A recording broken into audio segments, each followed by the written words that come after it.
خیلی ازم سوال میکنن خدای الله مگه بده؟ ادیان ابراهیمی مگه بدن؟ خداهای جدید که میان کیان؟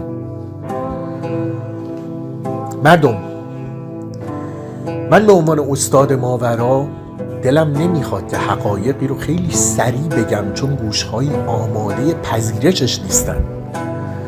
شاگردانی هم که به ماورا وارد میشن یاد میگیرن طی سالها ذهنی رو که شستشو داده شده بتونن آزاد کنن و بیدار شن از بردگی محرز یک خدا، از تقدیم تمام انرژی های حیاتی و تقدیس به یک خدا، خدایی که حتی خدایان دیگر رو زیر سوال میبره و رد میکنه. چقدر خنده‌دار.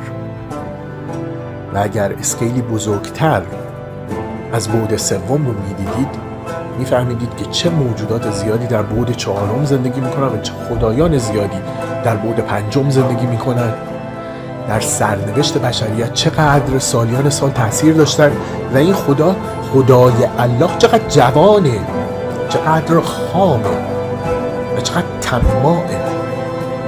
مثل تمام نظام‌های دیکتاتوری دیگه اومد قدری استفادهش رو کرد از بشر، لوز اینترست شد، دیگه براش مهم نبود بشر چه اتفاقی براش میفته و تمام.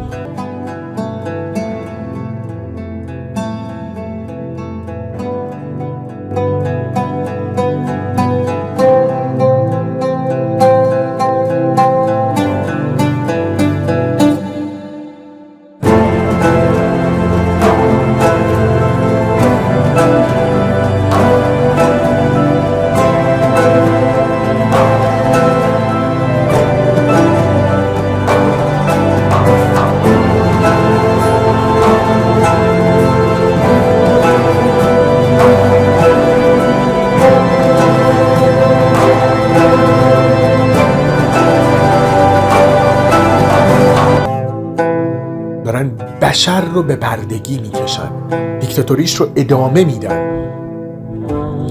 خدایانی وجود داره بسیار قدرتمندتر و بسیار قدیمیتر از الله که در این دوران جدید، عصر آکواریوس که از 2020 شروع شده، دارن دوباره به بشر علاقه‌مند میشن و توجه نشون میدن به عنوان یک گونه هوشمند حیاتی در بعد سوم. مخصوصا خالق که امنیسایاه و وعده داده شده تا 2045 خودش رو نشون خواهد داد به بشر. ولی هیچ وقت برده یک خدا نباشید، برده یک موجود ماورایی ذلیل مثل شیطان نباشید. انسان عزیزتره و مهمتره از اون که سجده کنه به خدایان یا التماس کنه به موجودات بعد چهارمی برای نیازهاش. ما اینجاییم که بشر رو بیدار کنیم و بهش بگیم تو عزیزی، تو دیگه اون کودکی نیستی که هیچ از ماورا نمیفهمی و هر کی اومد یا آب نبات دستت داد تا ابد بهش سجده خواهی کرد. نه، انسان راه خوشبختی خودش رو میدونه. انسان یک گونه حیاتی بالغه.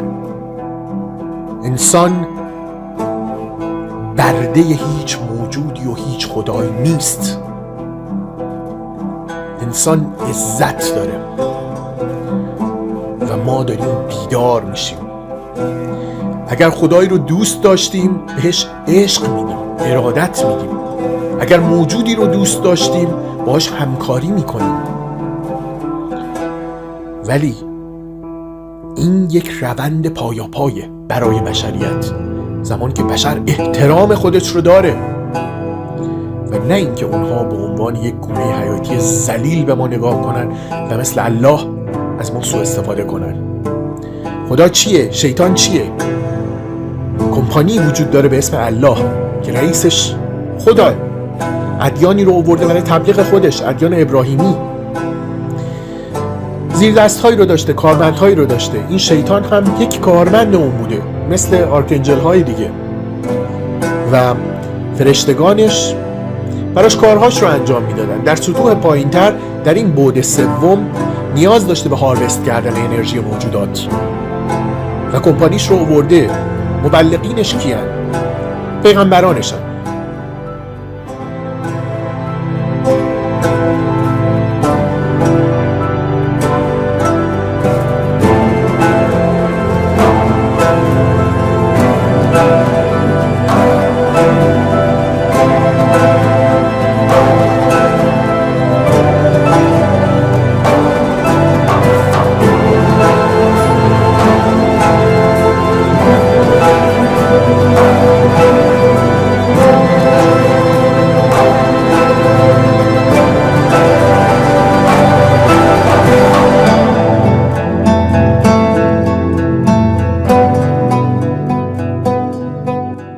با یکی دو تریک کوچیک که از تکنولوژی اونها فراتر بوده، تونسته همه رو مجاب کنه. سالیان سال انرژی حیاتیشون رو هاروست کنه و به وارپ ببره، یعنی دنیای بعد از مرگی که برامون ساخته. هر کس بهش اعتقاد داشته باشه، خواه نخواه، به وارپش خواهد رفت.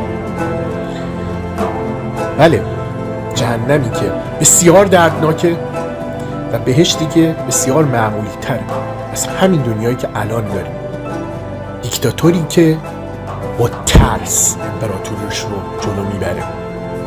بین یکی از رؤسای سازمانی این خدای الله درگیری پیش میاد به اسم شیطان. بلند میشه میره کمپانی خودش رو میزنه، به خاطر اینکه موجودات بعد چهارمی بعد از ارتقا به بعد پنجم وارد میشن و پیروان خودش رو به دست میاره. از همون مدیران ارشد کمپانی الله برای خودش کلی مدیر میچینه. ناراحت شده الله، بله، کلی نیرو از دست داده، کلی هم پیرو در لیول های پایین تر در این سازمانش از دست داده و چه پیروانش اومدن شیطان پرست شدن، چه فرشتگانش اومدن زیر دست شیطان. معلومه که این دوتا کمپانی با هم قاطی خواهند کرد، بر ضد هم تبلیغ خواهند کرد.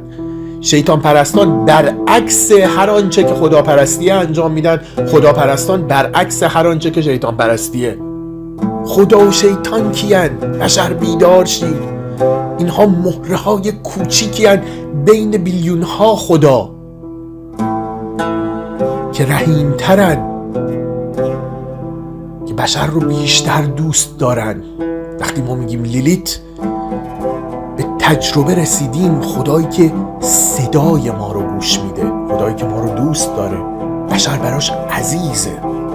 اینکه تاریخچه لیلیت چی بوده، از میترائیس میایم تا خود اینکه چه اسامی داشته، چه دینهایی به چه نگرشهایی معرفیش کردن، در همین قرآن چطوری ازش یاد شده و از نقطه نظرهای مختلف تاریخی چطوری باش برخورد شده و اینکه واقعیتش چیه و کیه و چی میگه، چی میده و چی میگیره.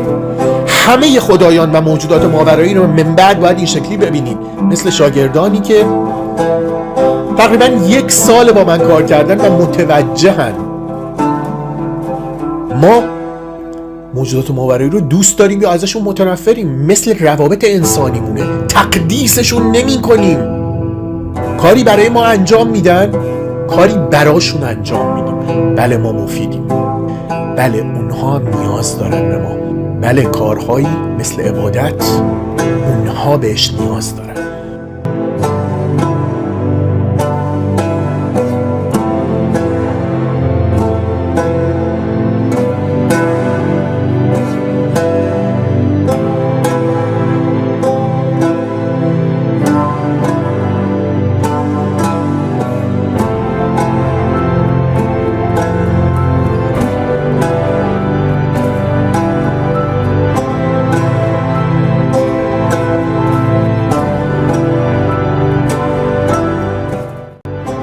من شروع میکنم کم کم تک تک خداها رو بهتون معرفی کردم. این شمایید که انتخاب میکنید کدوم برای شما دلپسندتره. هیچ اشکالی نداره. شستشوی ذهنی که اسلام هزاران ساله داره به طرفدارانش میده رو فراموش کنید. از اولین دروغی که خدای الله بهتون گفت که یک دونه است مثل اون وجود نداشته، نه از کسی زاده شده و نه کسی ازش زاده شده، فراموش کنید و واقعیت رو کم کم باهاش آشنا شید. میدونم سخته، ولی دوره آکواریوسی بشر شروع شده و خواه نخواه باش همراه خواهید شد و ظهور این خدایان رو در جای جای مختلف جغرافیای همین سیارمون خواهید دید و اینکه هر خدا با مردمان خودش چطوری برخورد میکنه، چی میده چی میگیره و چطور باعث پیشرفتشون میشه در زندگی رو هم خواهیم دید در آینده نه چندان دور از 2025 به وضوح. پس در این زودیاک جدید، در این تقویم آکواریوسی بهتون یاد میدم از خدایان آنوناکی کیا بودن تا خدایان مایان، ازتک ها، گریک گاد ها، ایندیان ها و تک تک ریس های خدایان رو بررسی میکنیم ما هم و اونی که باب سلیقه شماست چطور باید بهش اظهار ارادت بکنید، باهاش دوست بشید، ازش چیزهایی رو بخواید و بهش چیزهایی رو بدید که یک حامی بعد چهارمی و بعد پنجمی در زندگیتون برای خودتون داشته باشید.